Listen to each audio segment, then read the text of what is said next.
नमस्कार दोस्तों, स्वागत है आपका हमारे यूट्यूब चैनल कृष्णा क्लासेस पर। मैं आपको इंटरमीडिएट का चैप्टर संधारित्र कैपेसिटर इसमें पढ़ा रहा हूँ। यह मेरी द्वितीय क्लास है, सेकंड। इसके पहले की क्लास में हम लोगों ने सीखा था कि संधारित्र क्या होता है, संधारित्र का संयोजन क्यों करते हैं, संधारित्र का संयोजन हम किस तरीके से कर सकते हैं। तो उसके दो तरीके होते हैं, एक होता है श्रेणी क्रम में और एक होता है समांतर क्रम में। अभी हम देखने जा रहे हैं कि वैद्युत धारिता की अवधारणा, वैद्युत धारिता होती क्या है। तो धारिता का शाब्दिक अर्थ है धारण करने की क्षमता। ये अतः स्पष्ट है कि किसी चालक पर एक निश्चित अधिकतम आवेश ही संचित किया जा सकता है। वस्तु के आवेश के धारण करने की यह क्षमता ही उसकी वैद्युत धारिता कहलाती है। ठीक ना। वैद्युत धारिता को वैद्युत धारिता को हम कैपिटल सी से प्रदर्शित करते हैं। ठीक है। ये धारिता को आप इस तरीके से और समझ सकते हैं। जैसे मान लो कोई आपका बर्तन है, ठीक है ना, आप उसमें पानी डाल रहे हैं, पानी भर रहे हैं, और जब तक उसका वॉल्यूम होता है आयतन, उतना पानी भर जाता है। उससे अधिक पानी भरने पर क्या होता है, वो पानी बर्तन के बाहर गिरने लगता है। उसी प्रकार हमारा संधारित्र होता है। संधारित्र में क्या होता है, वो आवेश को संचित करता है, लेकिन जब उसमें आवेश अधिक मात्रा में हो जाते हैं तो आवेश का वायु में चरण होने लगता है, यानी उसके द्वारा वायु प्रभावित होने लगती है। यानी वो उतना ही आवेश को अपने अंदर धारण करता है जितनी उसकी क्षमता होती है। इससे परिभाषा स्पष्ट है कि धारिता का शाब्दिक अर्थ होता है धारण करने की क्षमता। यानी किसी चालक पर एक निश्चित आवेश ही संचित किया जा सकता है। वस्तु के आवेश के धारण करने की क्षमता ही उसकी वैद्युत धारिता कहलाती है। और वैद्युत धारिता को हम कैपिटल सी से प्रदर्शित करते हैं। तो हमारा हो जाएगा कैपिटल सी पर क्या होता है, कैपिटल सी पर होता है हमारा क्यू अपान का वी। क्या होता है, क्यू अपान का वी। ठीक है। और ठीक है, वैद्युत धारिता का मात्रक, तो वैद्युत धारिता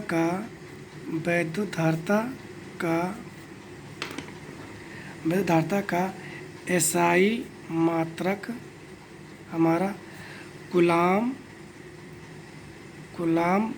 प्रति वोल्ट। क्या होता है, कूलाम प्रति वोल्ट। यह क्या होता है, यह होता है फैरड। क्या होता है, फैरड।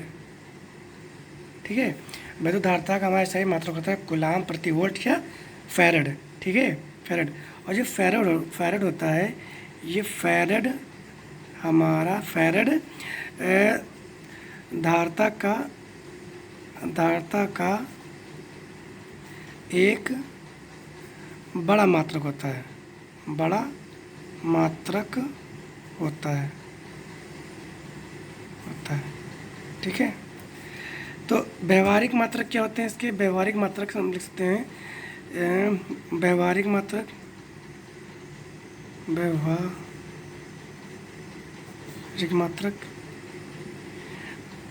वो होते हैं जो मतलब कि डेली लाइफ में या किसी इंस्ट्रूमेंट में यूज होता है, लिखा रहता है। जैसे जो पंखे में जो कैपेसिटर यूज होता है, उसमें भी माइक्रो फराडे या फैट करके लिखा होता है, तो उसकी यूनिट भी हमको जानना जरूरी होता है।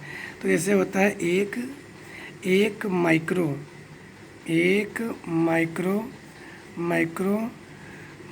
फैरड, मैं को लिखता हूँ माइक्रो फैरड। ये होता है 10⁻⁻⁶ फैरड। ठीक है। होता है एक पीको फैरड हमारा होता है। तो पी और ये एफ, ये होता है 10⁻⁻12 फैरड। ठीक है, ये बात क्लियर ना। ठीक है। तो ये आपके व्यवहारिक मात्रक हो गए। ठीक है। फिर से एक बार हम समझ लेते हैं जो वैद्युत धारिता होती है मतलब धारता का शाब्दिक अर्थ होता है धारण करने की क्षमता। नहीं, अतः किसी चालक पर एक निश्चित अधिकतम आवेश ही संचित किया जा सकता है। तो वस्तु के आवेश के धारण करने की यह क्षमता ही उसकी धारता कहलाती है। वैध धारता को हम कैपिटल सी से प्रदर्शित करते हैं, तो सी बराबर क्यू अपान का वी। ठीक है, वैध धारता का हमारा एशियाई मात्रक होता है कूलाम प्रति वोल्ट या फैरड। ठीक है ना। और इसके जो व्यवहारिक मात्रक होते हैं, एक माइक्रो फैरड होता है 10 की पावर माइनस का 6 फैरड, और एक पिको फैरड होता है 10 की पावर माइनस का 12 फैरड। वो है विलगित गोलीय चालक की वैध धारता। यह एक बहुत इंपॉर्टेंट डेरिवेशन है, ये बोर्ड की दृष्टि से बहुत इंपॉर्टेंट है। ठीक है, वेरी इंपॉर्टेंट है। तो इसमें क्या होता है, एक हमारे विलगित गोलीय चालक होता है। विलगित का मतलब ये होता है कि ये अपना खोखला एक गोले करके खोखला चालक होता है। इसमें क्या है, तो विलगित गोलीय चालक की हमको वैद्युत धारता निकालना है कि ये कोई चालक है, वो मतलब कि खोखला है, और अगर वो वैद्युत क्षेत्र में रखा है तो वो कितना आवेश वो धारण कर सकता है। ठीक है ना।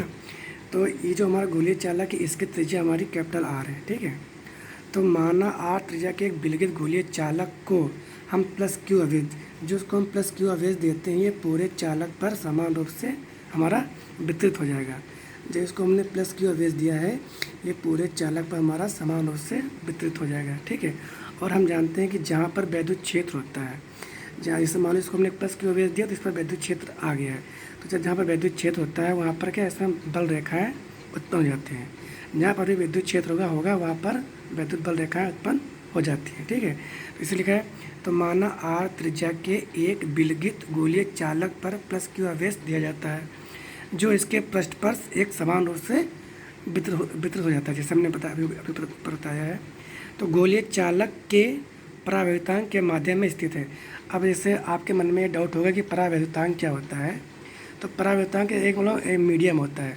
जो हमारा सिस्टम है, ये जो हमारा निकाय है, वो किस माध्यम रखा है, वायु में रखा है या निर्वात में रखा है, जल में रखा है या मोम में रखा है, तो वो हमारा परावैद्युतांक होता है। ठीक है, परावैद्युतांक को हम के से दिखाते हैं। ठीक है, तो जो हमारा गोलीय चालक है वो के परावैद्युतांक के माध्यम में स्थित है।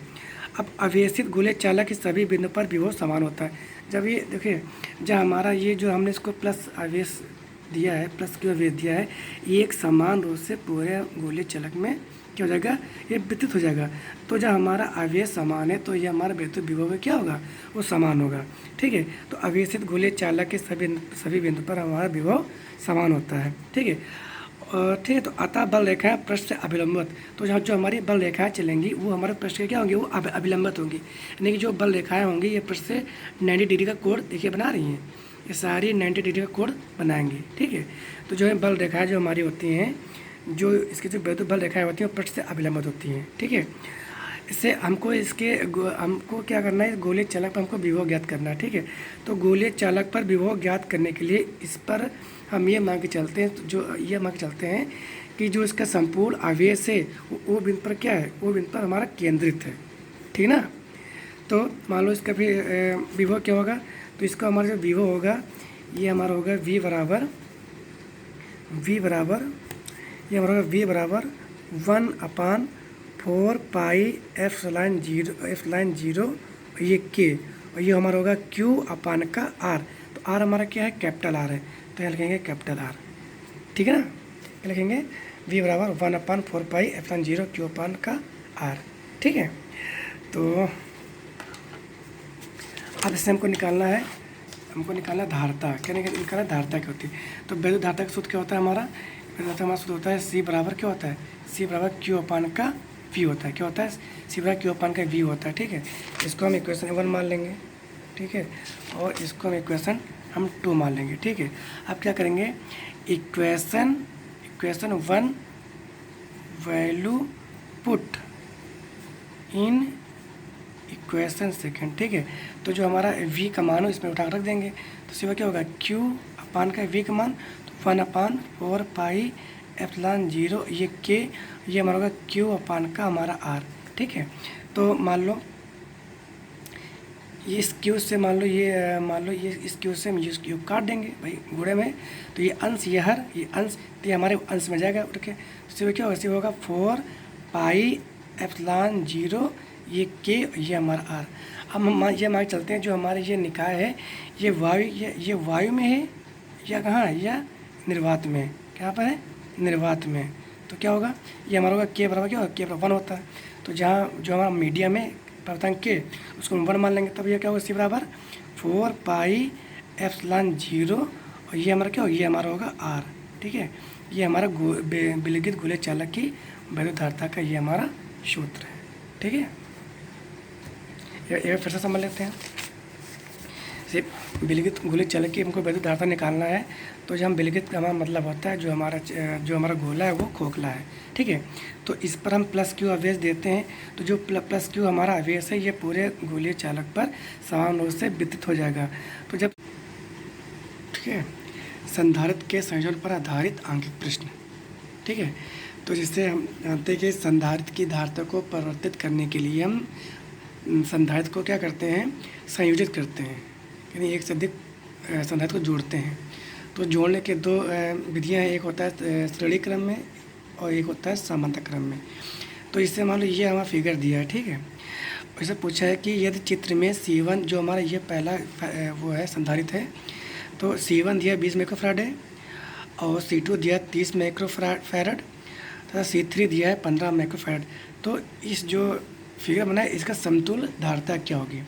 तो पहले हम देखते हैं कि ये जो मतलब कि जो फिगर दिया है ये सीरीज में पैरेलल में। देखिए देखिए इस तरह के प्रश्न को करने के लिए मतलब कि तो पहले हम देखते हैं जो हमारा फिगर दिया है ये सीरीज में पैरेलल में।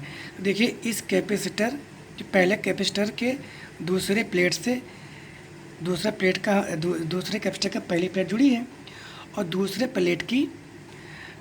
कैपेसिटर के दूसरे प्लेट के तीसरे कैपेसिटर की पहली प्लेट जुड़ी है। ठीक है ना, तो ऐसा समझ सकते हैं। या फिर जब इसका जो इसमें जो इलेक्ट्रिक फ्लो हो रहा है, ठीक है, वो इलेक्ट्रिक फ्लो कहीं पर डिवाइड नहीं हुआ है, कहीं पर डिवाइड नहीं, एक ही तार से पूरे में इलेक्ट्रिक फ्लो हो रहा है। तो ये हम समझ सकते हैं कि ये जो हमारा है ये हमारे सीरीज में है। किस में है, सीरीज में। तो सीरीज का हमें मतलब कि कुल धारिता निकालने का सूत्र क्या होता है, सीरीज का हमें समतुल्य धारिता निकालने का सूत्र होता है 1/C, 1/C1, 1/C2 और 1/ हमारा C3 होता है। ठीक है, तो 1/C, तो C1 का मान क्या है, C1 का हमारा मान दिया है 20 माइक्रोफैरड। ठीक है, 20 माइक्रोफैरड। C2 का मान हमारा क्या दिया है, ये दिया है 30 माइक्रोफैरड और इसका मान क्या दिया, हमारा दिया है 15 माइक्रोफैरड। ठीक है, अब जैसे आप लोग इंटरमीडिएट में हो तो ये तो हम आशा कर सकते हैं, आप इसको तो सॉल्व कर सकते हो। ठीक है, इसको सॉल्व करने के भी कई तरीके हैं, इसको आप एलसीएम लेकर इसको हल कर सकते हो। ठीक है, और भी कई तरीके से इसको हल कर सकते हो। ठीक है, तो एक हम बता रहे हैं इसको कैसे हल करना है। मान लो इसका 20, 30, 15 का वैसे ले लो। ठीक है, या फिर इसका आप हर बराबर करके इसका जो आप हर है उसको बराबर करके आप इसको हल कर सकते हो। ठीक है, तो जैसे ये 15 चौको 60, 3 दूना 60, 20 60। ठीक है, तो इसको आप 4 से कर दो मल्टीप्लाई, 4 से हर में, 4 से अंश में। इसको आप 2 से हर में और 2 से अंश में कर दो। इसको क्या है, इसको आप 3 से कर दो हर में, 3 से कर दो अंश में। ठीक है, तो जो होगा 3 × 3 और 20 दिया 60 माइक्रोफैरड। ये होगा 2 × 2, 3 दूनी 60 माइक्रोफैरड। ये होगा 4 × 4, 15 चौको 60 माइक्रोफैरड। ठीक है, अब इसका तो हर बराबर हो गया ना, तो इसका हमारा एलसीएम आ जाएगा क्या, इसका एलसीएम हमारा आ जाएगा 60 माइक्रोफैरड। और ये 3 + 2 + 4 इसको जोड़ लेंगे तो ये हमारा 1/C। 3 2 5 और 5 4 कितना, 5 4